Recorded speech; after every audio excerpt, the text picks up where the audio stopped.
en alguna de esas cositas para que eh, todo vaya bien en popa. Se observan mis diapositivas. No, una persona. Ya. ¿Aún no aparecen las diapositivas? Disculpa. No, aún no. Aún no, Ok, licenciado. ok. Mientras va cargando, en este caso puede ser problema de conectividad. Quisiera, de momento, de forma interactiva, quisiera saber dos datos particulares con respecto a ustedes.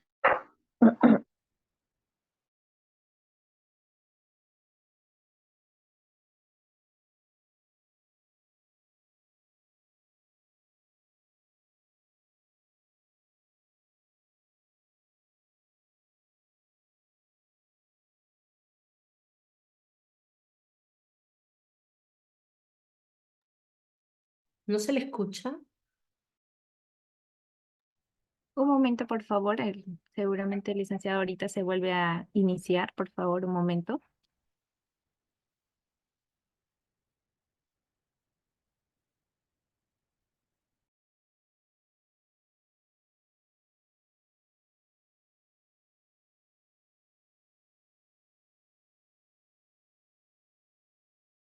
Sí, sí se da ahí un momentito, por favor, les pido un poco de paciencia. Y también estamos esperando ahorita admitiendo a los demás alumnos.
Quisiera una vez más hacerles recordar que si tienen alguna pregunta el día de hoy acerca de la clase, pueden hacerlo bien al chat Zoom o bien escribirme, ya sea otro día, al grupo de coordinación académica para darle una orientación, sea por mí o sea que le hago consulta directamente al licenciado.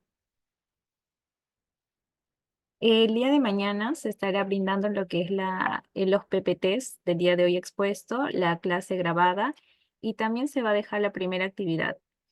Les hago recordar que es muy importante que presenten todas las actividades, las tres actividades. En los términos y condiciones del alumno se menciona que el alumno deberá cumplir con este requisito para hacer la entrega del certificado. Podemos comprender que a veces pasan problemas de internet, que no pueden conectarse a tiempo o ven las grabaciones y toda comunicación lo pueden hacer al chat de coordinación académica. Ahorita ya está ingresando el licenciado para empezar la clase el día de hoy.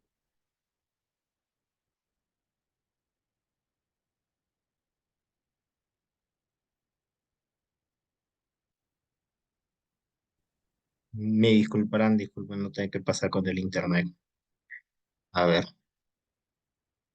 Bueno, por favor, permíteme la función de compartir, Suri. Les estaba comentando en este caso que Sí, quisiera claro. saber que pertenecían todos a la carrera de nutrición y otros si es que ustedes ya habían llevado o es la primera vez que llevan bioquímica. Pero por factor tiempo, entonces vamos empezando con lo que respecta a la clase. Tenemos en consideración en este caso que la bioquímica se sienta como una de las ciencias pilares de todo lo que respecta en general, de momento, ciencias de la salud, pero con los nutricionistas tiene a tener cierto realce respectivamente con lo que viene a ser el tema bioquímico. ¿Ok? Dentro de los objetivos de la clase, en este caso tenemos como meta, ¿por qué hago las dos preguntas iniciales en este caso?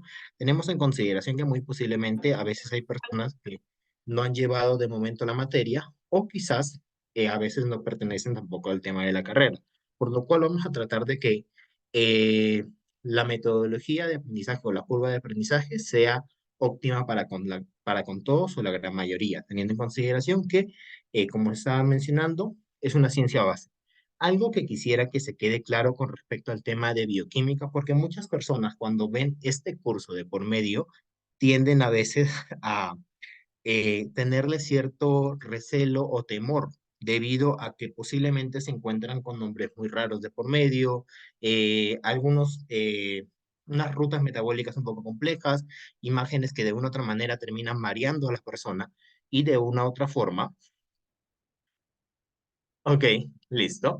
Y de alguna otra forma tienen en consideración este, que la bioquímica, si bien es cierto, es una ciencia que explica mucho todo el mundo de la nutrición, muchas veces, en este caso, tenemos en consideración que este tema bioquímico, fisiológico, que está muy correlacionado, cómo funciona el cuerpo de por sí, muchas veces a veces no se transpola al 100% al ámbito clínico. Sin embargo, sí es necesario a veces para poder explicar fenómenos, por así decirlo. Si bien es cierto, tenemos como consideración que la bioquímica y la fisiología, que básicamente explican cómo funciona el cuerpo, eh, para que nos demos mayor entendimiento para con los sucesos dentro de lo que viene a ser todo el tema clínico, muchas veces nosotros no podemos saber, o a veces por limitaciones de tecnología, no se sabe lo que pasa entre A o B, pero eso no quiere decir que el fenómeno no se dé.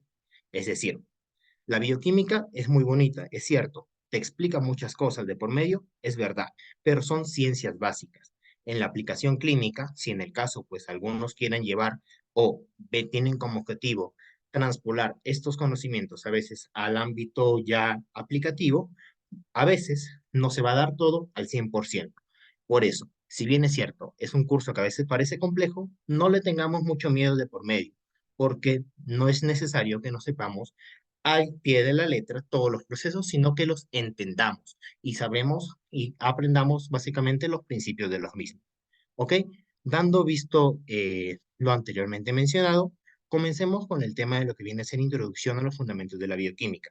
Tenemos en consideración que para bioquímica nosotros vamos a tener un hack, por así decirlo. A priori, tenemos que tener como conocimiento básico, disculpen, Suri, por favor, el tema de lo que viene a ser los lápices. Tenemos como consideración en este caso que para nosotros entender a veces temas bioquímicos, o darnos una idea, a principio tenemos que separar la etiología de las palabras. Tenemos como composición, en este caso de la palabra bioquímica, el sufijo bio y química.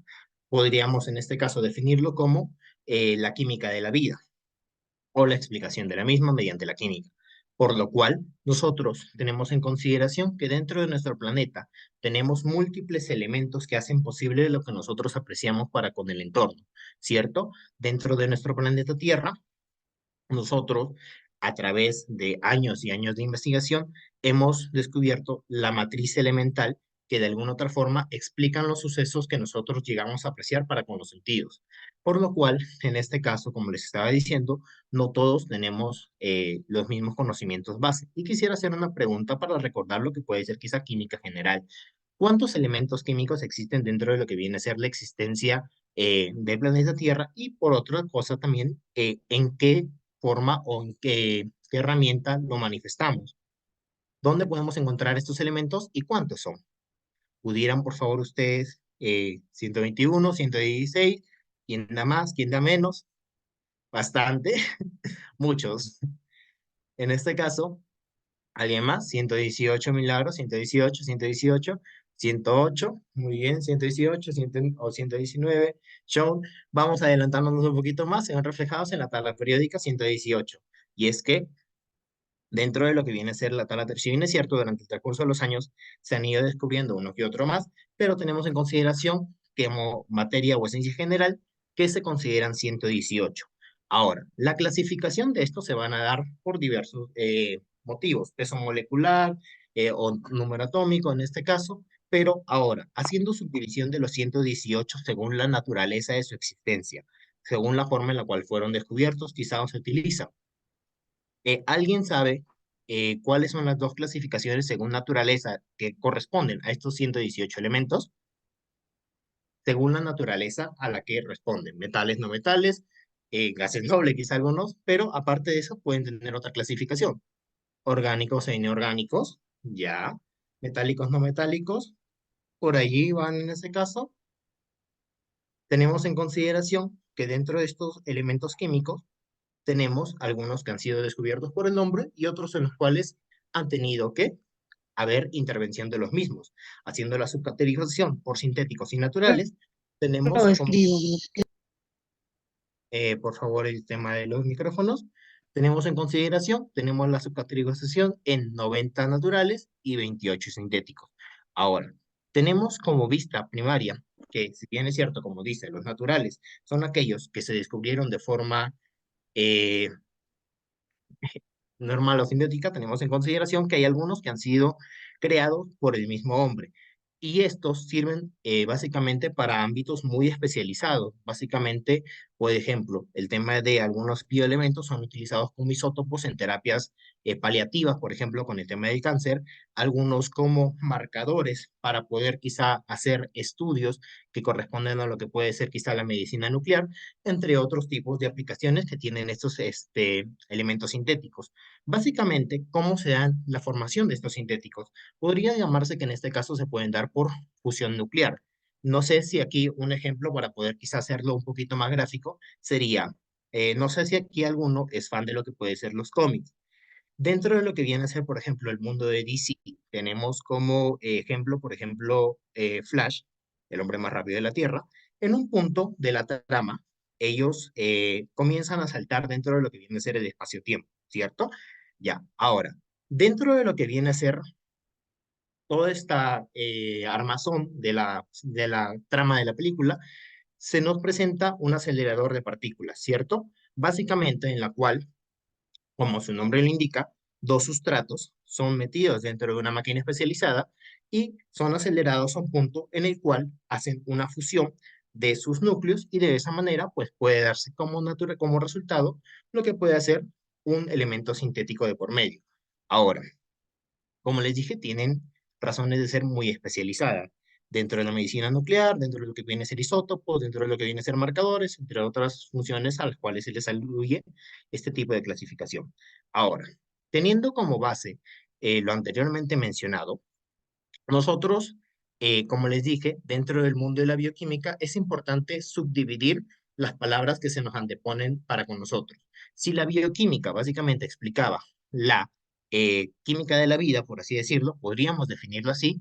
¿Cómo definirían ustedes a los bioelementos, teniendo como principio lo anteriormente mencionado? Si la bioquímica, haciendo la subdelegación que bio es vida y química, bueno, responde a lo mismo, ¿cómo ustedes definirían a los bioelementos? Los elementos de la vida, ya. Elementos que básicamente, muchas gracias, Cruz, elementos presentes dentro de los seres vivos, elementos que conforman los seres vivos. Elementos que son quizá compatibles con la vida, podría ser en este caso una definición también que pueden dar. Si bien es cierto, es correcto lo que ustedes mencionan. Muchas gracias por la participación. Antemano les quisiera preguntar, ¿todos los elementos serían en este caso compatibles con la vida o hay algunos que quizá presenten algún tipo de riesgo para con los seres humanos? Que forman moléculas ya un poquito más avanzadas, ya se están adelantando. Muchas gracias, Ramírez. No, no todos, ¿cierto? Hay elementos que pueden causar problemáticas para con la salud de los individuos, ¿verdad? Ahora, tenemos en consideración que básicamente con el tema de lo que puede ser los bioelementos, estos tienen subcategorizaciones. Y esto se va a, descomponer según la concentración de estos mismos elementos que se encuentran dentro de lo que puede ser un ser vivo. Ahora, los nombres o clasificaciones que reciben estos bioelementos son primarios, secundarios o terciarios. Otro truco con el tema bioquímico. Cuando nosotros vayamos a ver quizá los libros de referencia que nos van a dar los pilares o bases para con el tema de entender la bioquímica, estos a veces se pueden encontrar bajo apelativos, por así decirlo, o apodos dentro de lo que viene a ser la literatura. Los primarios como tal o bioelementos elementales, tenemos en consideración que normalmente no cambian su nomenclatura.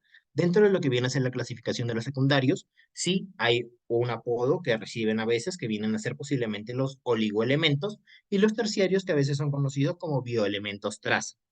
Ahora, nosotros, y uno de ustedes también ya mencionó, dentro de lo que puede ser el tema de los bioelementos específicamente, eh, lo más conocido son básicamente el show. Como les había dicho, ¿cómo se categoriza los primarios, secundarios o terciarios? ¿Qué elementos eh, qué es lo que se considera para poder agruparlos dentro de estos grupos? Es la cantidad o la concentración que hay de estos elementos dentro de los seres vivos, ¿cierto? Eso es básicamente lo que los va a agrupar tanto en primarios, secundarios y terciarios. Ahora, algo que quisiera que quede claro aquí. eh, si bien es cierto, se va a categorizar eh, de entre primarios, secundarios y terciarios según la concentración que tengan dentro del cuerpo, eso no quiere decir que unos sean más importantes que otros porque todos al final cumplen una función específica y el déficit de alguno de estos nutrientes de forma puntual dentro de la dietética quizás de la persona o el individuo o incluso el animal podría, porque también es ser vivo, puede comprometer a fallas dentro de lo que es el funcionamiento óptimo del ser humano. Ahora, como les había mencionado anteriormente, las categorizaciones de estos mismos van a deberse se van a clasificar según la concentración dentro del organismo, teniendo en consideración que, que el 98% de la concentración de estos bioelementos en seres vivos van a ser los primarios o el famoso CHON, carbono, hidrógeno, oxígeno y nitrógeno, el 99% de estos, seguidos por los secundarios que apenas un 0,8% de concentración dentro de lo que viene a ser la composición del individuo o el ser humano de forma general que también era conocido como oligoelementos. Oli, por así decirlo, hace alusión a poca concentración. ¿Ok? Ahora, como les estaba mencionando anteriormente, cada uno de estos minerales tiene funciones muy específicas dentro de lo que puede ser el cuerpo. El fósforo está presente en casi todas las presentaciones de nuestros tejidos, en la membrana de fosfolípidos, en lo que viene a ser en este caso las moléculas de energía, consideran del ATP, que lo vamos a ver un poco más ya a detalle en la segunda clase, tenemos en consideración el azufre, que también está inmiscuido dentro de lo que viene a ser todo el tema de la obtención de energía para con los seres humanos, el calcio, que muchas veces solamente se le atribuye la propiedad de que, ya, el calcio tiene que ver solamente con la remineralización ósea, o es decir, la composición de los huesos, pero también el calcio también, es un mineral o eh, es un mineral que está también muy correlacionado con el tema de las respuestas musculares, ya que básicamente podríamos argumentar que el calcio estimula a los movimientos del tejido muscular que de una u otra forma pues nos permiten a nosotros ejecutar la cinética o el movimiento normal que nosotros ejecutamos dentro de nuestro día a día. El magnesio, que es dentro del mundo nutricional un elemento que es muy popular, al menos básicamente con el tema del fósforo en casi todo. El azufre también no es muy difícil de conseguir dentro de la composición o matriz alimentaria. En el calcio, básicamente podemos encontrarlo dentro, lo usual referentes lácteos, pero también podemos encontrarlo dentro de lo que puede ser las crucíferas, dentro de los vegetales que se denominan dentro de su clasificación, crucíferas, dentro de lo que viene a ser las leguminosas, frutos secos, El magnesio, particularmente, las principales fuentes dentro de dieta puede ser en este caso frutos secos, las leguminosas también, y también tenemos en consideración, a veces se correlaciona con la ingesta de algunas frutas, particularmente con lo que puede ser incluso la ingesta de plátano o banano según el país de origen que tengamos. Ahora, cada uno de estos minerales cumple funciones muy específicas. El sodio para la regulación de lo que puede ser presiones arteriales, incluso para lo que puede ser el tema de el manejo de los fluidos a nivel de intracorporal, lo que puede ser en este caso también el cloro, que está inmiscuido con lo que puede ser la obtención de energía, el hierro, que al menos en el contexto peruano es un bioelemento que está causando un gran revuelo para con el tema de salud pública. Con el tema del sodio, tiene en este caso patrones muy específicos. Si no me estoy equivocando, tiene un aproximado de 2 gramos al día. Si no y aparte también, por dietética es muy fácil cumplir el tema de los requerimientos. Y ya que tocaste el tema de los requerimientos, algo muy importante que pautar con el tema de lo que viene a ser la ingesta de estos minerales. Se pauta usualmente que siempre se ven los beneficios de la ingesta de estos nutrientes, pero dentro del mundo de la salud, algo que tenemos que nosotros ser es muy analíticos y críticos con lo que viene a ser el mensaje que podamos emitir. Que algo pueda tener un beneficio no quiere decir que su beneficio sea de potencial ilimitado. Y es que, por ejemplo, con el tema del mineral, bueno, puedo coger dos minerales aquí específicamente, pero comencemos, por ejemplo, con el tema del hierro. Y algo que mencionó uno de sus compañeros, particularmente con el tema del hierro, pasa algo muy curioso. Nosotros dentro del mundo de la salud tenemos referencias, ¿ok? Tenemos ya estudios en los cuales se pautan requerimientos en concentraciones específicas para con cada uno de los nutrientes que vienen a estar presentes dentro de la dietética de las personas. Dentro de lo que viene a ser particularmente, por ejemplo, la ingesta de hierro, hay concentraciones en las cuales se establecen un requerimiento diario. Cuando se establece un requerimiento diario, lo que se nos pauta por parte de lo que se nos dicta por parte de las instituciones es que una vez cubierto este requerimiento, la obtención de beneficios para con el ser humano es nula. Es decir, cubriendo los requerimientos diarios de ingesta, básicamente no deberíamos tener problemáticas para con el contexto de salud en general. Ahora, dentro de lo que viene a ser el tema de, por ejemplo, el hierro, tenemos como vista y concentración que la ingesta promedio pautada para con, por ejemplo, adultos está en una media de entre 10 a 18 miligramos al día, dependiendo del sexo, entre otras variables que podríamos tener en consideración. Y en niños, por ejemplo, una media entre 11 miligramos a 8 miligramos, en edades menores a 3 años. Ahora, ¿qué pasa si, por ejemplo, sobreexcedo o abordo quizá, por ejemplo, una problemática como la anemia de una forma muy agresiva, priorizando particularmente lo que puede ser la ingesta de este hierro particularmente? Como les había mencionado, que algo traiga beneficios no quiere decir que este sea ilimitado. Particularmente tenemos que tener en consideración que también estos minerales pueden traer grado de toxicidad. Para con el hierro, de forma puntual y específica, hay manifestaciones clínicas en alteraciones, por ejemplo, a nivel gastrointestinal, teniendo en consideraciones cuadros diarreicos o que incrementan cuadros diarreicos o de constipación o estreñimiento, que de una u otra forma al menos son sintomatologías muy comunes dentro del área pediátrica. Y es que simplemente pensar que eh, toda la problemática de un individuo, o al menos particularmente pensando en anemia, se limita a solamente hierro, como les dije, es muy fácil caer posiblemente a veces en sobrecarga de los mismos. Y eso puede manifestarse en alteraciones a nivel gastrointestinal que son muy comunes dentro de estas edades. Mucho cuidado con pensar que si bien es cierto, la anemia ferropénica, por ejemplo, se debe posiblemente a la deficiencia de ingesta suficiente de este mineral, para formación de un compuesto tan grande como lo que es la hemoglobina, no simplemente interviene el hierro, sino que también hay múltiples otros nutrientes que tenemos que tener en consideración. Si los que quieren ahondar un poquito más en lo que puede ser esta información, Lo que les estoy hablando básicamente son las RDA o las ingestas dietéticas de referencia. Bueno, las IDR, discúlpenme.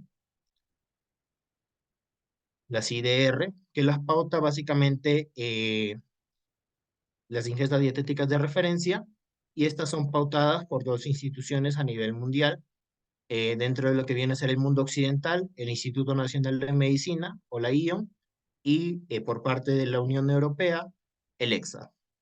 Son las dos instituciones que todo el mundo toma como referencia para poder darle recomendaciones dietéticas específicas para las poblaciones, tanto latinoamericanas como centroamericanas como sudamericanas, y asimismo también para con el viejo continente. Estas son las dos instituciones de referencia que pautan las ingestas dietéticas de referencia, tanto para con los requerimientos diarios establecidos, las ingestas admisibles, y para con las ingestas máximas tolerables, es decir, patrones o puntos de aporte por dieta que de una u otra manera se han visto correlacionados con alteraciones en la salud. Y así sucesivamente, ya dentro, como les estaba mencionando, sí, sí, dentro de lo que viene a ser edades pediátricas menores a 3 años, se pauta una media en los primeros 11 meses de vida, 11 miligramos, pausado el año, baja a 8 miligramos y se mantiene básicamente hasta casi los 3 años. Luego de eso ya vienen en este caso a haber diferenciaciones según sexo, pero un promedio de ingesta a nivel mundial se pauta que está entre los 10 a los 20 miligramos al día aproximadamente, teniendo en consideración en este caso, según el sexo, una media de ingesta entre 10 a 18 miligramos es el requerimiento particular de lo que puede ser el hierro de forma puntual y específica.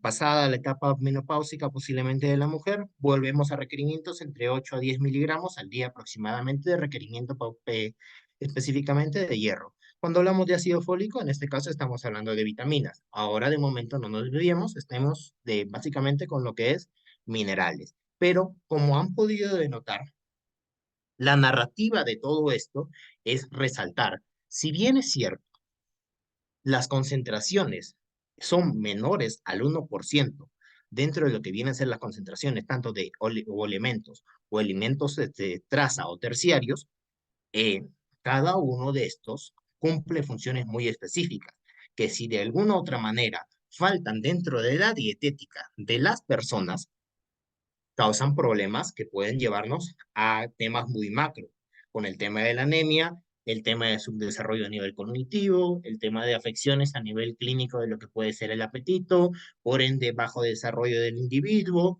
y así sucesivamente una cadena de sucesos, con el tema de alteraciones en el sodio, creaciones en predisposiciones en alteraciones en funciones cardiovasculares, es decir, alteraciones en presiones sanguíneas, y de una otra manera aumenta el riesgo de mortalidad o morbilidad para con las personas.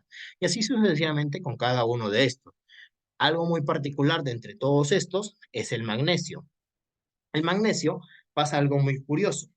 Si bien es cierto, es un mineral que es por marketing es muy promovido, tenemos en consideración que según las ingestas dietéticas de referencia o la literatura que se encuentra particularmente para con este mineral, eh, no se ha visto afecciones negativas para con el ser humano en dosis altas, por así decirlo, de consumo, pero siempre y cuando el consumo venga por vía dietética como tal, es decir, netamente por parte de alimentos.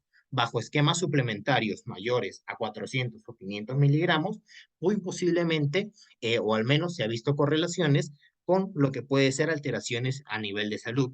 Mucho cuidado con la suplementación indiscriminada de algunos elementos específicos encontrados dentro de lo que viene a ser este tema dietario que es muy sensible, al menos es muy importante siempre, si bien es cierto, que pueden obtener beneficios de algunos nutrientes, no significa que estos nutrientes tengan beneficios ilimitados.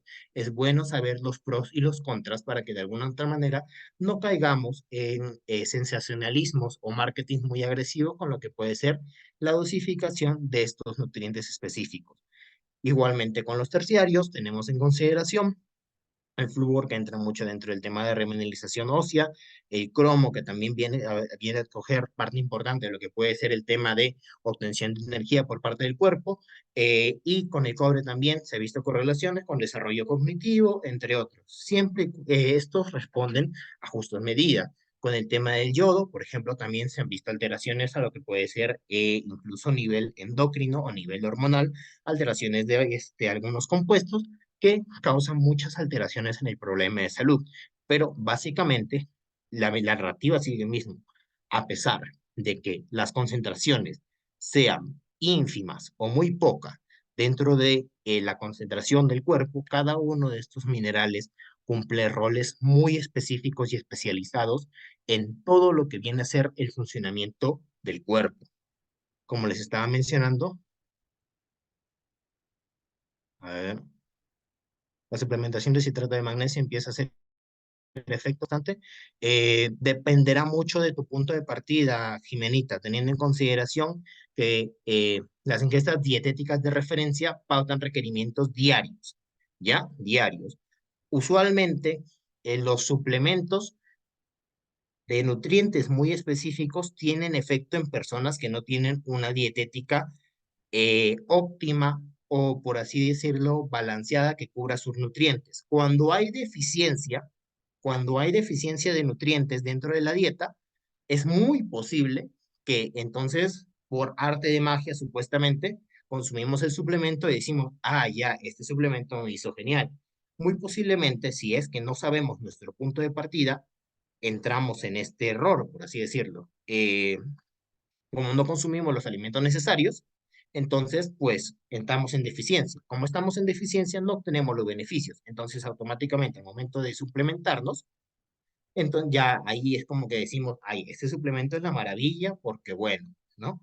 Pero básicamente cada uno de estos nutrientes se pueden obtener muy fácilmente por parte de dieta. Si no me estoy equivocando, para el magnesio de forma específica, una media ingesta entre 300 a 400 miligramos aproximadamente es el requerimiento en personas adultas.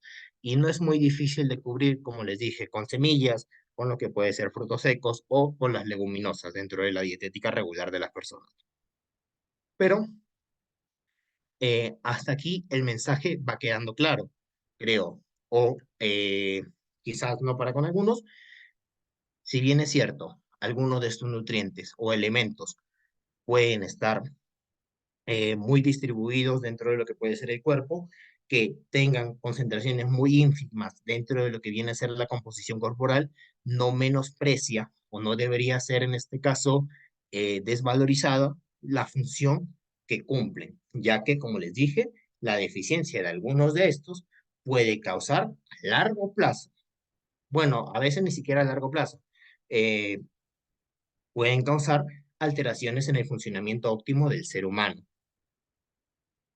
Todo lo que viene a ser vitaminas, minerales, de forma específica, están mapeados dentro de las ingestas dietéticas de referencia.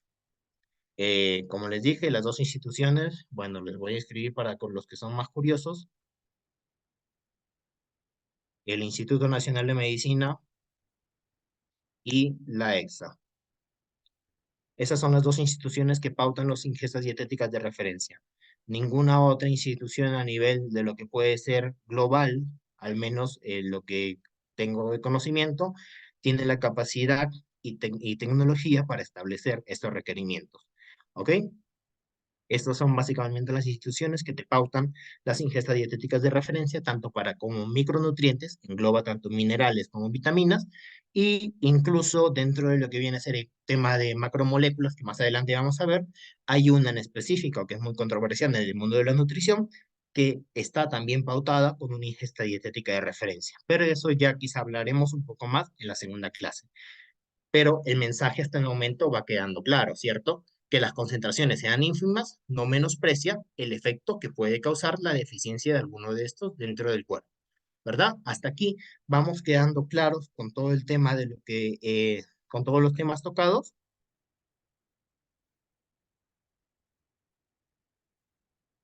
¿Vamos quedando claros? ¿Sí? Ok. Entonces, haciendo recapitulación, Los bioelementos son los elementos compatibles con la vida, se subdividen en tres grupos, primarios, secundarios, terciarios, que también pueden ser, en este caso, bueno, primarios, oligoelementos, o terciarios, oligoelementos porque tienen poca concentración, pero eso no significa que no sean importantes, pero es básicamente esa la subcategorización de los tres grupos, según la concentración dentro del cuerpo. ¿Ok? Entonces,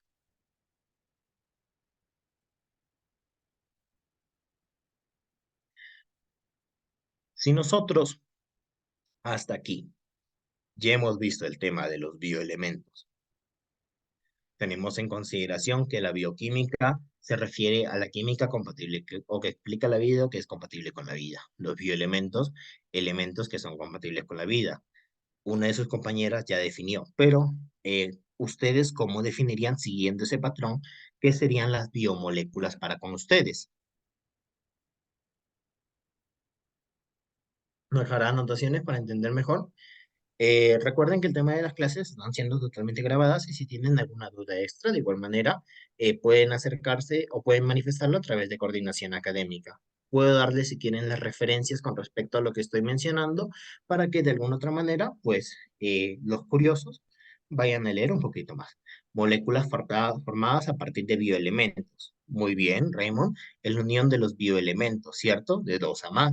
Muchas gracias, Nali. Disculpa, las biomoléculas son aquellas que son de gran tamaño, por si los carbohidratos, los lípidos, las proteínas. Esas son Eh, las biomoléculas. Claro, muchas gracias por tu aporte.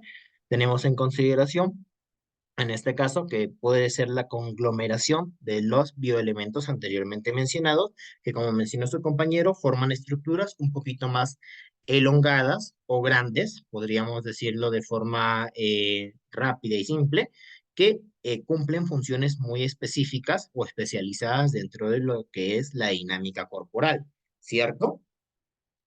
Ahora, habiendo definido básicamente lo que puede ser las biomoléculas, pasamos a la unidad 3. Tenemos en consideración que existen dos grandes clasificaciones, orgánicas e inorgánicas. Quiere decir en este caso que hay diversos tipos de clasificaciones dentro de las mismas. Su compañero hace poco acaba de mencionar las macromoléculas más conocidas dentro de lo que viene a ser el mundo de la nutrición. Carbohidratos, lípidos y lo que puede ser las proteínas. Falta uno más, pero son los que a primera línea se pautan. Pero con el tema de las inorgánicas, ¿cuáles o alguien tiene conocimiento cuáles son las biomoléculas inorgánicas? Elementos inertes, muy bien. Muchas gracias, Nali.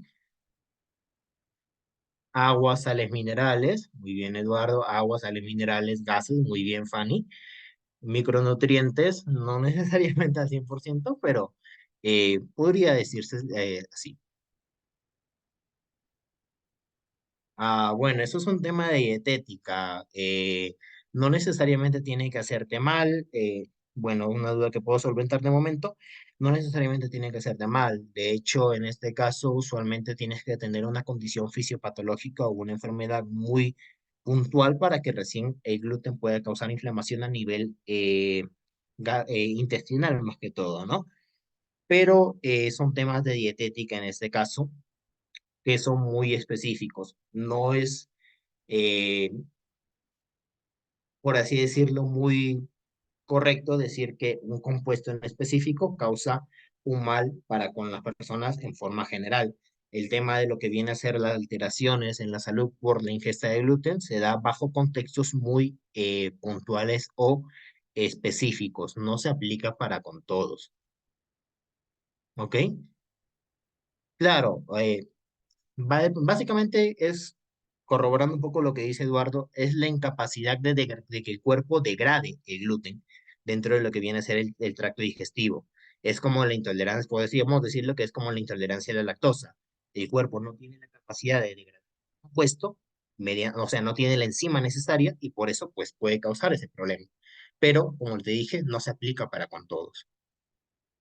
Ahora, con el tema de las inorgánicas, como estaban mencionando sus compañeros, tenemos en consideración la clasificación de aguas, sales minerales y gases.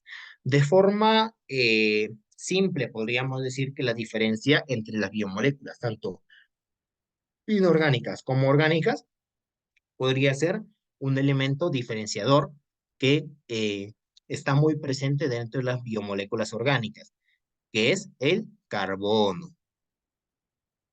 Sales minerales, en este caso. Sales minerales, dentro de lo que viene a ser los compuestos o las biomoléculas, recordemos que estamos en moléculas. Recordemos que estamos en moléculas, ya no estamos a nivel unitario de bioelementos. Como forma elemental, argumentamos, en este caso los clasificamos como minerales dentro de los compuestos o biomoléculas que vienen a ser la composición de dos o más elementos dentro de la estructura. Y estamos hablando de posiblemente sales minerales de por medio. Ahora, tenemos que tener en consideración en este caso que un compuesto o un elemento que va a diferenciar regularmente a tanto biomoléculas inorgánicas como orgánicas va a ser el carbono. Discúlpenme que tengo un pulso horrible, pero usualmente va a ser el elemento diferenciador dentro de la composición, porque si bien es cierto, usualmente las biomoléculas tienen dentro de su estructura lo que puede ser la composición de bioelementos primarios, que era carbono, hidrógeno, oxígeno y nitrógeno. El carbono viene a ser el principal diferenciador dentro de lo que puede ser estas biomoléculas. Ahora, es por eso que quizá el agua, a pesar de tener hidrógeno y oxígeno que están dentro de los bioelementos primarios, no se encuentra dentro de la categorización de biomoléculas orgánicas. Ahora, otras características que van a diferenciar las biomoléculas orgánicas de inorgánicas es que son termosensibles, es decir, las biomoléculas inorgánicas tienen mayor tolerancia, por así decirlo, a temperaturas altas, tienen mayor tolerancia a temperaturas altas. En este caso, también tenemos en consideraciones que si nos vamos de forma más específica a nivel químico, dentro de lo que puede ser el mundo de las sales inorgánicas, puede manifestar enlaces covalentes, para los que ya pueden, en este caso son un poquito más curiosos, covalentes e iónicos, mientras que en el mundo inorgánico, orgánico solamente vamos a encontrar normalmente covalentes de forma idónea. Covalentes y aquí también hay enlaces iónicos. Más adelante quizá voy a ahondar un poquito más, pero lo que viene a ser el tema de los enlaces, tanto covalentes como iónicos, vienen a ser características de las sales inorgánicas, son más tolerantes a lo que puede ser la exposición a temperaturas, y también tenemos como consideración que dentro de las sales inorgánicas, y como habíamos mencionado anteriormente, como norma general, usualmente, va a diferenciarse por la presencia de carbono dentro de lo que viene a ser las estructuras orgánicas, ¿cierto? Pero dentro de los gases, por ejemplo, uno que no sigue la norma es el dióxido de carbono, que también está presente dentro de lo que puede ser la clasificación de inorgánicas, tiene el carbono presente, pero es clasificado de igual manera o no sigue la ley de la excepción del carbono dentro de su estructura. Este es básicamente el compuesto excepción, por así decirlo, dentro de la clasificación de inorgánicas. El dióxido de carbono es un gas que a pesar de tener el carbono, no entra dentro de la clasificación de una biomolécula orgánica. ¿Ok? Va comprendiéndose hasta aquí cuál es la principal diferencia entre biomoléculas orgánicas e inorgánicas. La primera es un compuesto específico, el carbono, ¿cierto? El carbono es el diferenciador primario de tanto las biomoléculas orgánicas como inorgánicas. Las biomoléculas inorgánicas son más tolerantes a temperaturas elevadas o al calor, y también en este caso presentan dos tipos de enlace, covalente e iónico. Y dentro de lo que viene a ser las orgánicas, pues tienen carbono, presentan normalmente enlaces covalentes dentro de su composición, y en paralelo también podemos argumentar que no tienen tanta tolerancia por exposiciones a temperaturas. Y es que cuando veamos la parte final que he preparado dentro de lo que viene a ser estas clases, la introducción al metabolismo, voy a tocar un poco el tema de enzimas y les voy a explicar un poco más la importancia que da dentro del mundo bioquímico y por qué la temperatura es un compuesto que tenemos que, bueno, o es un elemento que tenemos que tener mucha cautela, al menos con el tema de las biomoléculas.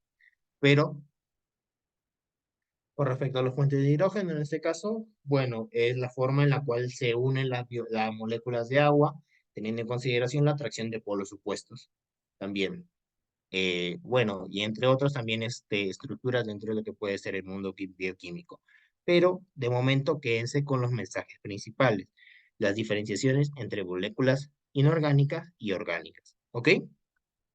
Ahora, dentro de lo que puede ser el mundo de las biomoléculas, ustedes, o al menos en el mundo de la salud, tenemos como consideración que las biomoléculas se clasifican en cuatro grandes grupos: proteínas, carbohidratos, lípidos y ácidos nucleicos. Teniendo como consideración el tema de lo que puede ser los bioelementos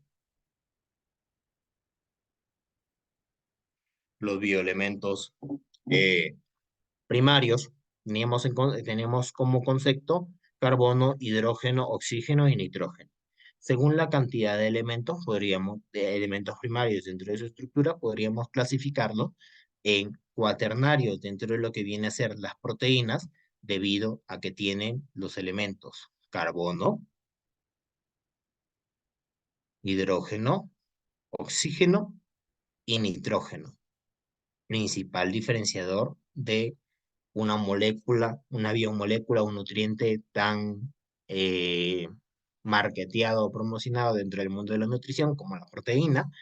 En la siguiente clase vamos a tocar un tema muy interesante con el tema de las proteínas, pero de momento con el tema de lo que vienen a ser los elementos presentes dentro de sus estructuras. Algunos quizás me dirán, pero dentro de las proteínas también he observado, o bueno, he visto que hay la composición de lo que puede ser azufre, dentro de lo que puede ser, en este caso, podrían considerarse, pero de momento estamos con las biomoléculas principales de lo que puede ser el cuerpo.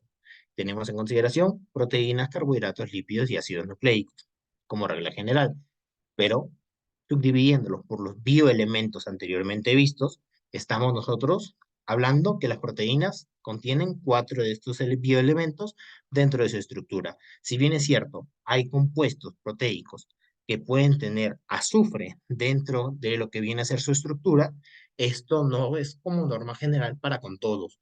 La composición primaria de estas proteínas viene a ser el carbono, hidrógeno, oxígeno y nitrógeno. Dentro de los carbohidratos, ¿qué bioelementos nosotros podemos encontrar? ¿Alguien? Claro, son las biomoléculas principales. Ahorita vamos a ver el carbono, hidrógeno, muchas gracias, Raymond. Carbono, hidrógeno y oxígeno. Para con los lípidos, si hablamos de ternarios, 3, en este caso, nos viene de referencia por ternarios 3. Repetimos, más adelante vamos a ver la diferenciación con lo que puede ser quizá los carbohidratos, pero repiten normalmente lo que puede ser el carbono, hidrógeno y oxígeno. Y dentro de los ácidos nucleicos pasa una regla interesante. No hablamos simplemente de los bioelementos primarios, sino que se agrega un bioelemento más. ¿Qué bioelemento se añade dentro de la composición regular de los ácidos nucleicos? El fósforo, ¿verdad? El fósforo. Entonces, recapitulando para que todos estemos de acuerdo con la información brindada, podemos clasificar según la concentración de bioelementos dentro de su estructura ideal para con estas biomoléculas principales, ¿verdad? Nos estamos quedando claros que esta clasificación de cuaternarios, ternarios y quinarios se va a dar correlacionado por la cantidad de bioelementos que están dentro de su estructura principal, ¿cierto? Hasta aquí, todos nos estamos quedando con esa información, ¿verdad? Por favor, si alguien quizás se está perdiendo, manifiéstelo de igual manera para poder de una otra manera repetirlo y que todos vayamos de una forma ecuánime dentro de lo que viene a ser la curva de aprendizaje. ¿Sí? ¿Todos vamos bien? Muy bien, perfecto. Ok. Dentro de lo que puede ser en este caso particular, la clasificación primaria, tenemos en consideración que hacemos por la cantidad de bioelementos presentes en su cadena estructural, ¿verdad? Ahora, justo uno de sus compañeros estaba mencionando, cada uno de estos compuestos tienen estructuras mínimas. Dentro de lo que puede ser la biología de los seres humanos o los seres vivos en general, nosotros correspondemos a una unidad mínima de expresión. ¿Cuál es la unidad mínima de vida para con los seres vivos? Las células, ¿verdad? Las células, muchas gracias. ¿Sí? Abigail, muchas gracias, Eduardo. Las células son las estructuras mínimas para con el desarrollo de la vida o la consideración de la misma. ¿Ok? Pero dentro de lo que vienen a ser las biomoléculas, estas también tienen unidades mínimas de expresión, teniendo en consideración, en este caso, dentro de las proteínas, los aminoácidos, o también se expresan como AA, los aminoácidos vienen a ser las moléculas de expresión mínima para con estas macromoléculas, como lo que son las proteínas. Dentro de lo que vienen a ser los carbohidratos, acá hay varios que se pueden expresar, pero eh, el más popular, ¿cuál es el monosacárido más popular dentro de la clasificación de los carbohidratos? Y en la cual bueno, al menos el tema de la bioquímica o bioquímica 1 es una molécula de mucho interés para con el estudio. Básicamente el 40% de lo que puede ser el tema bioquímico, especialmente aplicado a la nutrición, se basa 40-50% básicamente en la degradación de una sola molécula. ¿Cuál es? La glucosa, ¿verdad? La glucosa es una exosa. Todos entienden en este caso, bueno, esto es más importante para también entender un poco de las rutas metabólicas o el procesamiento de esta glucosa que vamos a ver en la clase número 2. Pero básicamente la glucosa, o que también entra dentro de la clasificación de una exosa, se refiere, importante, como le estaba mencionando anteriormente, buscar la etiología o la raíz o significado de las palabras. Si hablamos de una exosa, ex hace referencia a 6, que quiere decir en este caso con la clasificación de una exosa, que dentro de su estructura vamos a encontrar nosotros 6 carbonos. 6 carbonos dentro de lo que viene a ser su estructura. Esto vamos a ver la importancia un poquito más adelante en la clase número 2, cuando vayamos a ver directamente las rutas metabólicas de los carbohidratos. Y es que es muy importante en este caso, quizás saber la clasificación según número de carbonos para entender un poquito mejor las rutas o el procesamiento de estas moléculas dentro de lo que viene a ser el cuerpo. Pero de momento quedamos con la información o bueno, la molécula más promovida o famosa dentro de este mundo de los carbohidratos o son monosacáridos, la glucosa. Dentro de lo que viene a ser los ácidos grasos, viene a ser la unidad mínima de expresión para con el tema de los lípidos. Pueden ser en este caso, la unidad de referencia, aquí en múltiples nombres que podemos venir aludidos, y para con el caso de los ácidos nucleicos, los nucleótidos vienen a ser la unidad mínima de expresión. Ok, la adenina, la guanina, otros compuestos en este caso que pueden verse clasificados dentro de lo que puede ser los ácidos nucleótidos. Ahora, como les estaba mencionando, esto básicamente viene a ser la analogía de las unidades mínimas de referencia para con estos tipos de biomoléculas, ya que justo uno de sus compañeros mencionó algo muy interesante dentro de lo que puede ser el tema de las biomoléculas. Pueden ser estructuras muy grandes o elongadas, por así decirlo, que pueden en este caso, bueno, crecer dentro de lo que puede ser su tamaño molecular y también en este caso la adición de pequeños componentes dentro de estos mismos. Ahora, y es que esto se puede explicar fácilmente o se puede tomar de referencia con el tema de los aminoácidos, que creo que es la forma más fácil de la cual entendemos. Imaginemos que las proteínas, el compuesto de interés nutricional más comercializado a lo largo de la historia, las proteínas imaginemos que es, por ejemplo, una mano, ¿ya? Toda la mano de forma completa y concreta viene a ser, por ejemplo, una proteína. Pero la mano tiene compuestos específicos, que en este caso vendrían a ser los aminoácidos. Imaginemos que los aminoácidos vienen a ser, por ejemplo, cada uno de nuestros dedos. Si nosotros quisiéramos poder denominar a esta imagen como una mano completa, pues podríamos aludir que si no hay la presencia de estos dedos, o si no está la composición completa de los 5 dedos, por ejemplo, no podríamos denominarla como mano, sino que le faltaría componentes. Cada uno de estos dedos vienen a ser básicamente compuestos de aminoácidos que en conjunto forman esa representación visual que viene a ser la mano, que en este caso la mano vendría a ser la proteína. Son los compuestos de forma unitaria que cuando se conglomeran o se unen, forman la molécula un poco más grande y desarrollada, en este caso la proteína. La unión de cada uno de estos compuestos unitarios van a dar como resultado moléculas más grandes. En este caso, por ejemplo, con el tema de los ácidos grasos, a nivel macro podríamos hablar, por ejemplo, de triglicéridos, que es la unión de 3 de estos ácidos grasos más una molécula extra, pero es la unión de 3 de estos componentes. Con la glucosa, en este caso, esa es la unidad, y como forma macro o grande, la reserva de energía del cuerpo de preferencia, el glucógeno. No se preocupen, en este caso son cosas que vamos a ver más a detalle en la clase número 2. Pero lo que quiero que entiendan en este caso es que cada una de estas moléculas, cuando comienzan a adicionarse y elongarse, aumentando su tamaño molecular, van a componer otros compuestos que cumplen otras funciones mucho más especializadas. ¿Ok? Hasta el momento va quedando claro estas clasificaciones, polipéptidos, claro, va según el número, en este caso, de aminoácidos que se encuentren dentro de la cadena. Pero de momento quiero que se vayan quedando las bases de lo que estamos tratando de cimentar. La clasificación primaria, según la cantidad de bioelementos presentes dentro de las estructuras, dentro de lo que puede ser las unidades mínimas, tenemos en consideración que la unión o la adición de estas, aumentando tamaños moleculares, dan el efecto de células o, bueno, moléculas más especializadas, ¿verdad? Vamos quedando claro con lo que puede ser el tema de la importancia de la digregación en proteínas, que significa AA, aminoácidos. Aminoácidos. Disculpen una vez más. Los aminoácidos. Son los aminoácidos. ¿Ok? Son las estructuras mínimas para con las proteínas.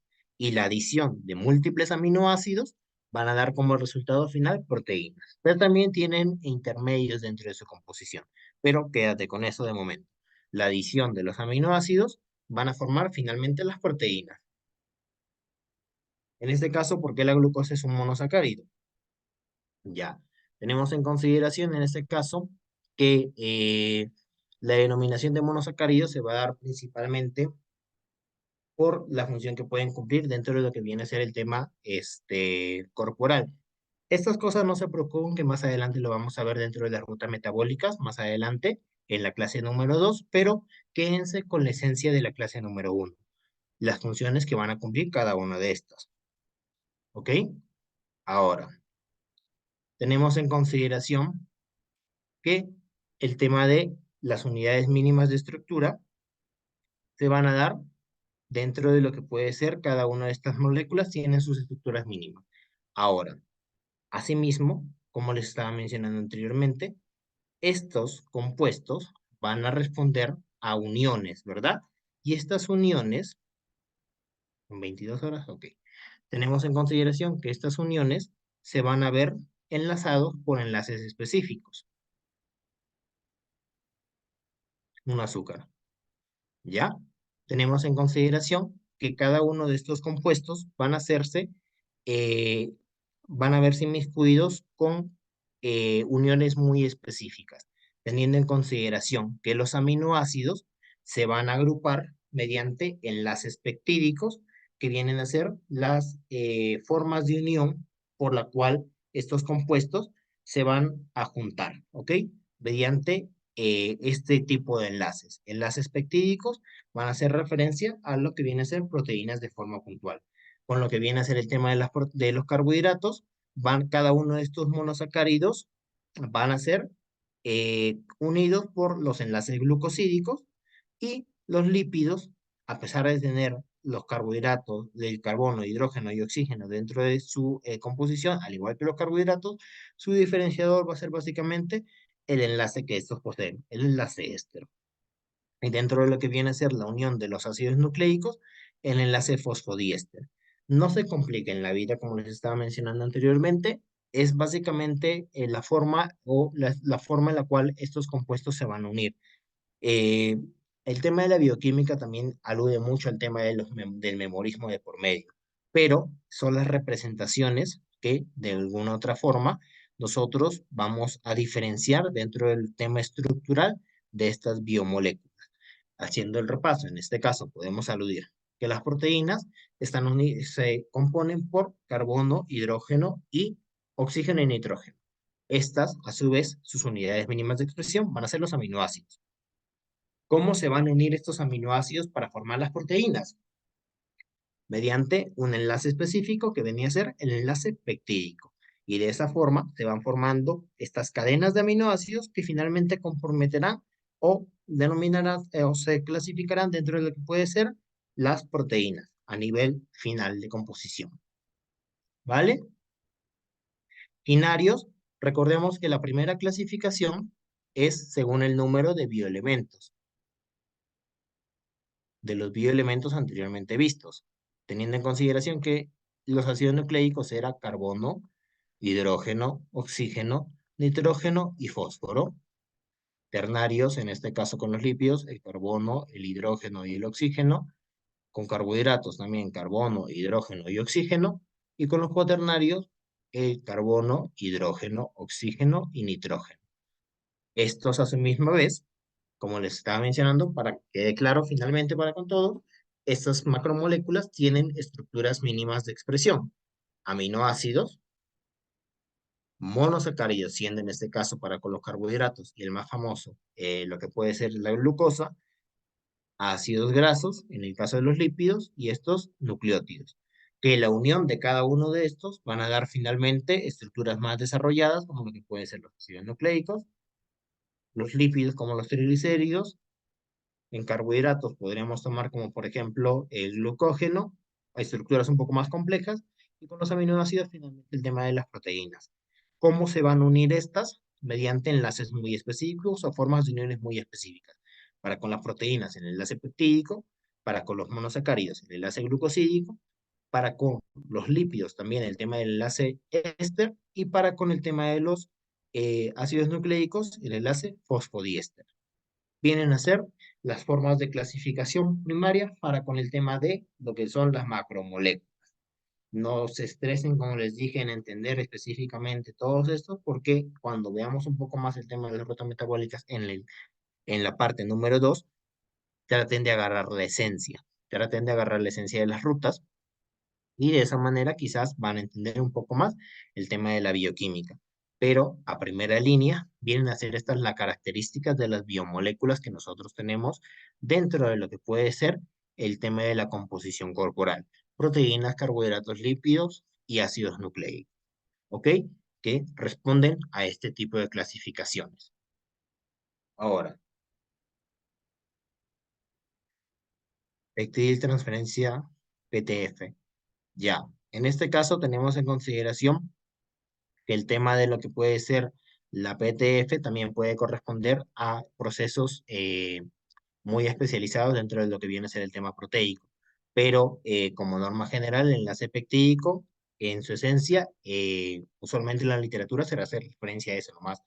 No he visto que se le ponga el apodo que tú mencionas, pero sería cuestión quizá en este caso de leer un poquito más, pero no, al menos de momento yo no lo he visto. Ahora, con el tema de lo que viene a ser el tema de introducción al metabolismo, tenemos en consideración que estos compuestos dentro del cuerpo se van a transformar, van a entrar de una forma al cuerpo y van a terminar transformándose posiblemente en otra. Ahora, dentro de lo que puede ser el tema del metabolismo, es muy importante, o el procesamiento de estas moléculas, es muy importante nosotros saber algo muy puntual. dentro del camino de transformación que tienen estas moléculas o estos componentes dentro de lo que puede ser el cuerpo humano, tienen herramientas. ¿Y cómo se llaman estas herramientas? Estas herramientas básicamente van a ser las enzimas, ¿ok? Las enzimas vienen a ser, podríamos ponerlo en analogía, imaginemos que, por ejemplo, los carbohidratos, ya, es un pastel. Imaginemos que es un pastel, ¿ya? Dentro de lo que puede ser el mundo culinario, el mundo real. Nosotros, para poder comer este pastel de forma íntegra, o bueno, de forma entera, tenemos que recurrir a herramientas, ¿verdad? Que van a rebanar esta presentación tan grande y de una otra forma van a hacer mucho más simple el procesamiento o digestión de esta. ¿Ok? Las enzimas podríamos hacer analogía de que vienen a ser básicamente los utensilios que utiliza el cuerpo para degradar nuestras estructuras que van a necesitar ser transformadas en otros compuestos a partir de una molécula inicial. ¿Ok? Imaginemos que este queque puede ser tanto un carbohidrato, un lípido, como una proteína, y esta va a tener que ser degradado. ¿Cómo va a ser degradado? Mediante las enzimas. ¿Qué son las enzimas? ¿O qué podríamos decir que son las enzimas? Vienen a ser utensilios que de una u otra forma van a ayudarnos a digerir mejor esta estructura tan grande, ¿verdad? Que se hace mucho más fácil para con el tema de la digestión y también el procesamiento de las moléculas dentro del cuerpo. Claro, para ver el tema de la aceleración de la degradación de la química, tenemos que entender la ecuación de Michael Mentes. Pero todavía estamos en lo que puede ser bioquímica desde cero, en lo que viene a ser la ecuación. Si bien es cierto, te explica muy bien cómo funciona todo el tema enzimático de por medio, afinidad sustrato por enzima, tenemos en consideración que de momento no vamos a variar mucho con eso. Quizá puede ser una tarea que se puede pautar, pero lo vamos a conversar todavía con el área de coordinación académica.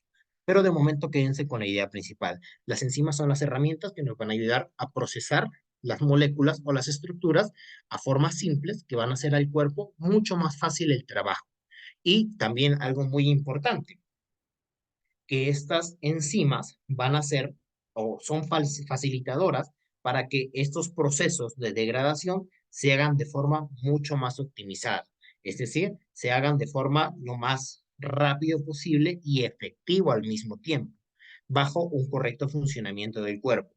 Esa básicamente va a ser la función de las enzimas. Son las herramientas que van a ayudar al cuerpo a degradar estructuras grandes para que se haga su descomposición mucho más fácil dentro de lo que viene a ser el cuerpo, o la transformación de la misma dentro del cuerpo. Se entendió en este caso el tema de lo que puede ser la definición de las enzimas, se quedó claro con el ejemplo, son las herramientas que el cuerpo utiliza para procesar estructuras, ¿verdad? Claro, por así decirlo, son descomponedoras. No siempre van a cumplir el tema de descomposición, pero eh, sirven básicamente para procesar. Podríamos decir de forma clara, procesar algo dentro del cuerpo. Son las herramientas que utiliza el cuerpo para que podamos lograr esto. Ahora, dentro de lo que viene a ser el tema de la definición oficial para con las enzimas, son catalizadoras, es decir, son reguladoras de reacciones dentro del cuerpo. Esto puede ser tanto para degradar como para crear, que es algo que vamos a ver un poco más a fondo dentro de lo que viene a ser la clase número 2, que tocamos ya netamente las rutas metabólicas. Pero, por decir, los catalizadores o las enzimas son catalizadores de reacciones dentro del cuerpo, es decir, son las mediadoras, son las que intervienen entre que A se convierta en B. Tenemos en consideración que son las que controlan esta transformación dentro de lo que viene a ser la degradación de moléculas o construcción de moléculas dentro del cuerpo. Tenemos en consideración que una característica muy clara de lo que puede ser las enzimas, usualmente dentro de su nomenclatura, tienen el sufijo final de asa, dentro de lo que puede ser el compuesto o, bueno, en la nomenclatura que se recibe. Siempre la terminación de su nomenclatura normalmente va a ser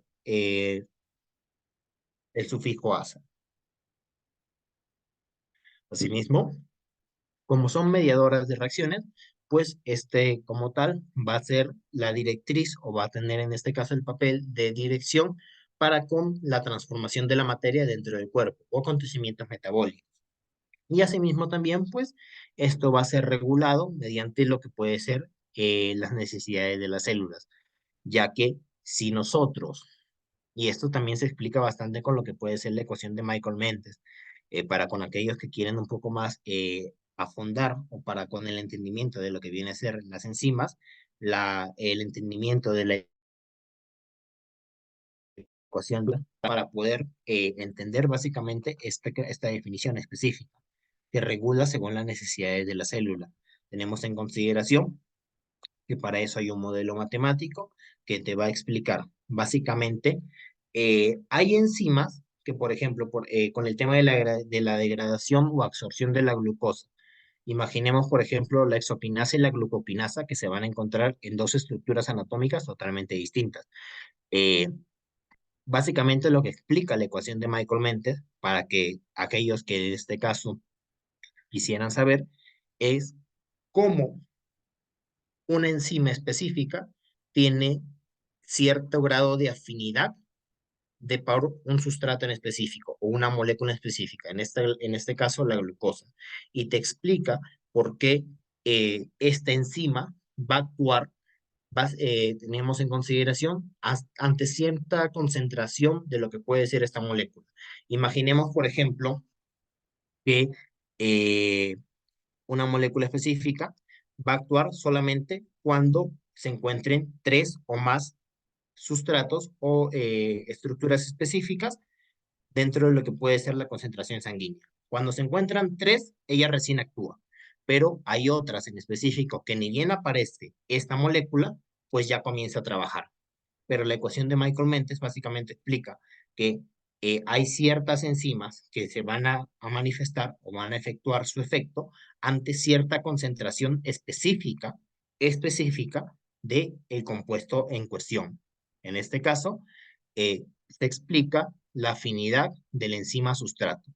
Y ahí hay un montón de clasificaciones, pero básicamente ese es el principio de la ecuación de Michael-Mentes. Explica cómo una enzima específica va a actuar ante cierto grado de concentración de un compuesto específico y cómo de esa manera, teniendo en consideración esa afinidad de enzima-sustrato, esta actividad enzimática o degradativa, o que también puede ser en este caso utilizado para síntesis, dentro del mundo celular se encuentra regulada y no va a estar en constante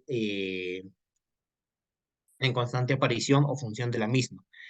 De esa forma se explica mediante la ecuación de Michael-Mentes, de Michael-Mentes, tenemos en consideración que se explica eso, que una enzima específica va a actuar ante cierta concentración de sustrato, porque imaginemos, por ejemplo, con el tema de la glucosa, si estas enzimas actuaran de forma descontrolada, pues básicamente nosotros estaríamos condenados a estar eternamente bajo contextos hipoglucémicos. ¿Y qué quiere decir contextos hipoglucémicos? Bajas concentraciones de glucosa que de alguna otra manera pues pueden afectar para con el desarrollo regular de las actividades. Incluso esto puede causar en algunos casos hasta la muerte debido a que el cuerpo no tiene la suficientemente cantidad de energía para que podamos cumplir con las funciones biológicas regulares.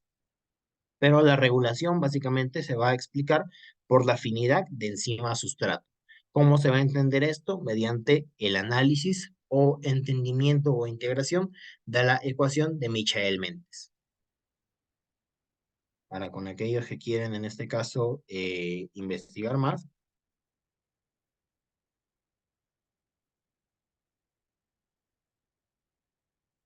Michael-Mentes. Eso sería necrosis enzimática. No necesariamente tenemos en consideración, bueno, más adelante también en la última diapositiva se explica bajo qué condiciones se podría alterar la función enzimática o degradación de la misma, para que de esa manera quizás básicamente esta célula o bueno, esta molécula no haga su función especializada.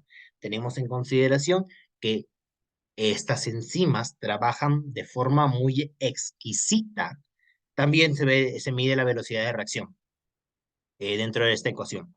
Tenemos en consideración que las enzimas, por así decirlo, son como algunos de nosotros, por así decirlo, que tenemos condiciones muy particulares por las cuales quizá ejercemos una función. Por ejemplo, algunos aquí tienen afinidad por labores o trabajos en los cuales quizás no haya mucha demanda de estrés y sea un poquito más apacible lo que puede ser su ambiente laboral. Y hay algunas personas que no toleran lo que puede ser esas condiciones y ellos sí o sí necesitan estar bajo un estímulo constante de estrés y bajo esa situación funcionan mejor. Igualito es con las enzimas. Si no le das la condición ideal para que esta enzima funcione correctamente, pues lo que más seguro va a pasar es que esta función o se hace nula o es muy pobre que de alguna otra manera, pues, va a alterar totalmente la funcionalidad del cuerpo y del individuo. Bajo condiciones muy específicas, estas enzimas, en este caso, pueden ser de alguna otra manera afectadas y de esa manera afectar la biología o función integral de todo un organismo. Permíteme.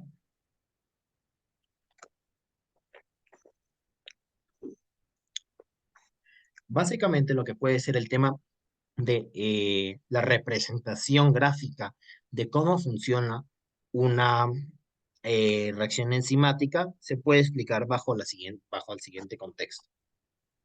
¿Ok?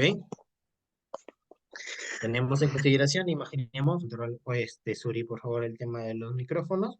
Tenemos en consideración, de forma puntual y específica, que de dónde proceden. No entiendo muy bien tu pregunta, María Antonieta. Modelo, llave, cerradura. Claro, básicamente podría ser, esa es la forma simple en la cual podemos verlo. Sin embargo, sabemos que hay bastantes tipos en este caso de lo que puede ser las enzimas. Tenemos en este caso clasificaciones de inhibidores y demás. Pero quédense con las estructuras primarias. Recordemos que aquí lo que buscamos es casi la mayoría o la gran mayoría tenga la misma curva de aprendizaje. Dentro de lo que puede ser el tema de las enzimas, tenemos en consideración.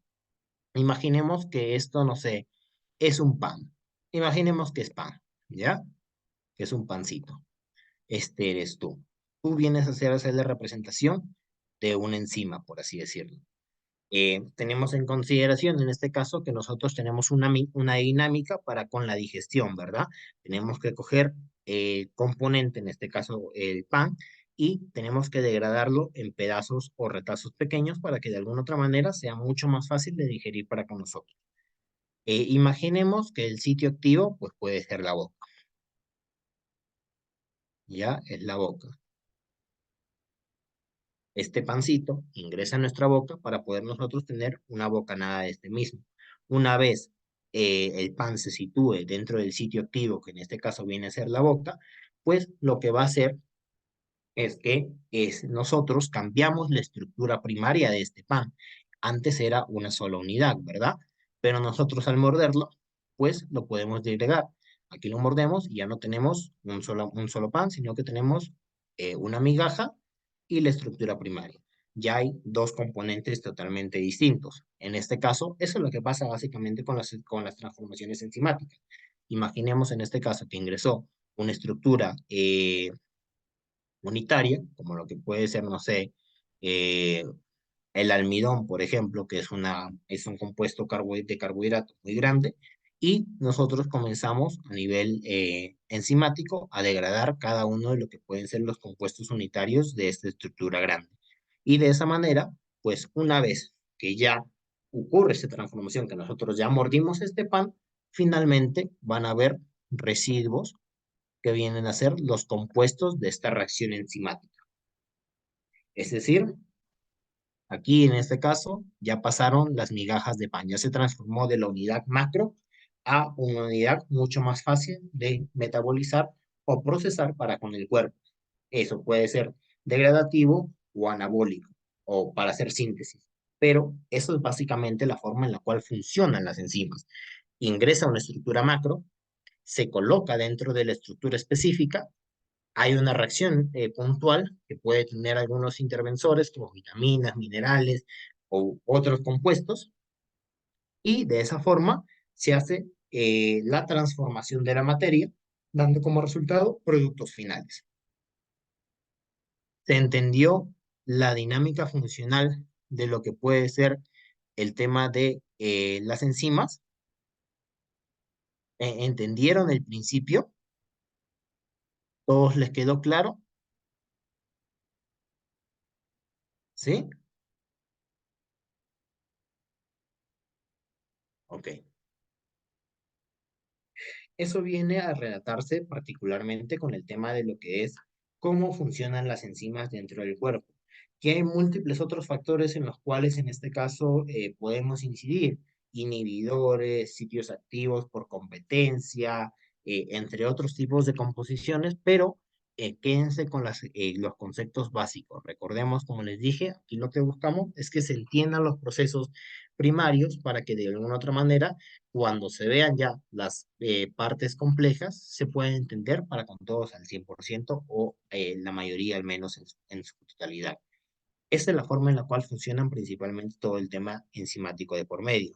Ahora, algo muy específico que les estaba mencionando y Ñero también preguntó, y como les estaba diciendo, estas enzimas trabajan bajo condiciones muy particulares y peculiares. Si no se les da eh, el ambiente idóneo para con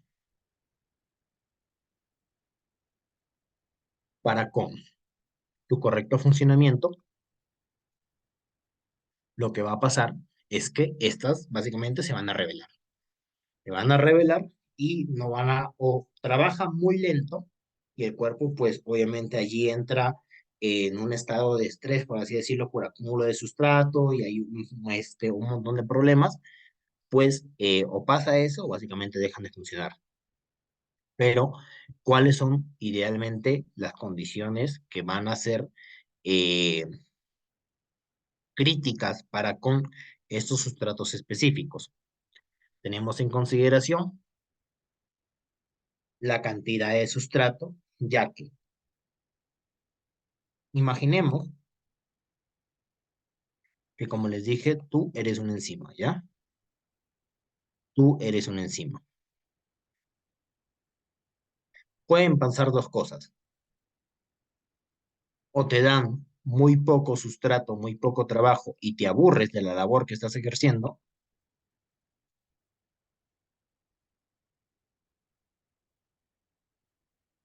muy poco, te aburres y básicamente dices, ah, lo dejo pasar. La poca afinidad por el sustrato, que eso lo explica la ecuación de Michael Mentes. O pasa eso, o pasa lo contrario. O te dan demasiado trabajo y lo que va a pasar por consecuencia es que supera tu capacidad. Como supera tu capacidad, tú te estresas y obviamente no funcionas al 100% para con la función específica que estás buscando. A eso se refiere con el tema de cantidad de sustrato y eso se explica básicamente con la ecuación de Michael-Mentes, para con aquellos que quieren profundizar un poquito más, pero para con entendimiento simple y general, factores que pueden afectar la velocidad de la reacción de la enzima o la capacidad de respuesta para con este compuesto o tú como compuesto enzimático, es básicamente eso, el estímulo o la cantidad de estímulo que le das. Si le das muy poco, si tu condición idónea es que trabajes bajo una concentración de estrés muy controlada o constante, muy posiblemente vas a ignorar ese trabajo y vas a decir, oye, mira, pucha, no me da ganas de trabajar bajo estas condiciones. Puede ser válido que la enzima que estemos tratando de forma puntual tenga una condición muy ideal para con la concentración del sustrato o la molécula a la cual tiene que exponerse. Si la concentración no es la óptima, pues él básicamente va a decir, oye, mira, creo que no necesito trabajar de momento. O puede pasar lo contrario totalmente. Se sobreestresa o se acumula, sobreacumula, sobreestimula de demasiada concentración de sustrato, demasiada carga laboral y pues bajo ese contexto deja de funcionar a su 100% y de alguna otra manera al superar su capacidad pues se altera su dinámica natural y de alguna otra manera pues no puede trabajar de forma óptima para con el tema de la capacidad que se le está exigiendo en ese momento.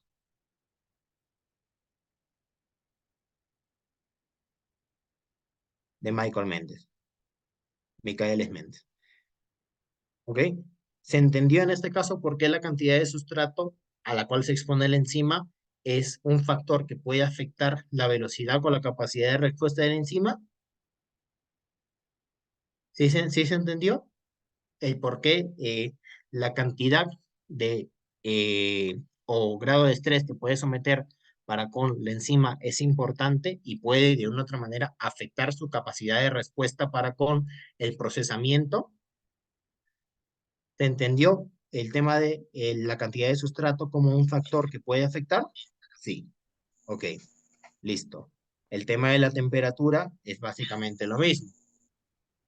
Si se está exponiendo, es una proteína, si se está exponiendo a una, me voy a decirle, ¿sí? Si se está exponiendo a esta enzima a una condición de temperatura que no es la idónea para que trabaje, igualito va a pasar.